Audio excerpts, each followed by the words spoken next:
before the internet, the only way that you could hook up anonymously was the billboards at the adult store. So at the adult store, you'd walk in and they usually had like a cork board, and the swingers used it more than anything. And so you would have just like a name and a number, sometimes a code. I wasn't involved with that, so I'm not positive. The other thing that you could do was to do telephone sex, obviously. And that's all those videos that we would see after 10 p.m.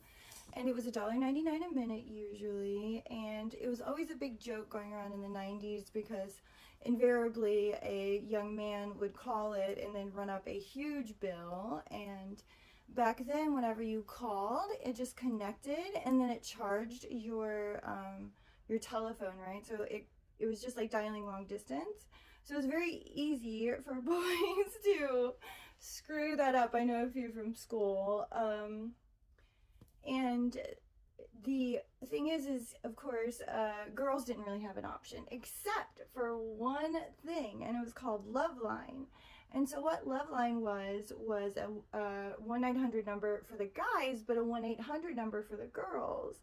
And I don't know how they told if we were girls or not, but anyway, you would like match up with a guy, and then you could keep talking to him, or you could press like 5 and go to the next guy.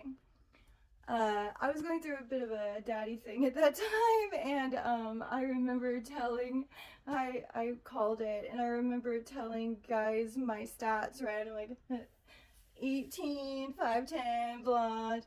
And I had to stop saying that because so many of them were like, "You're lying, you're probably a dude." I just wanted someone to call me baby girl and tell me I was a good girl. So that's the only way really that girls could do it. I mean, obviously we could call and pay, but we didn't do that. But that was a fun experience. So it was an immediate change whenever the internet started. But even then, before there were the nighttime phone calls, there was a business called Keen, and they were psychics that you could call like that. And then they got into the adult business to call it Night Flirt. And so that began the first real one-to-one cam phone thing, which we'll talk about soon.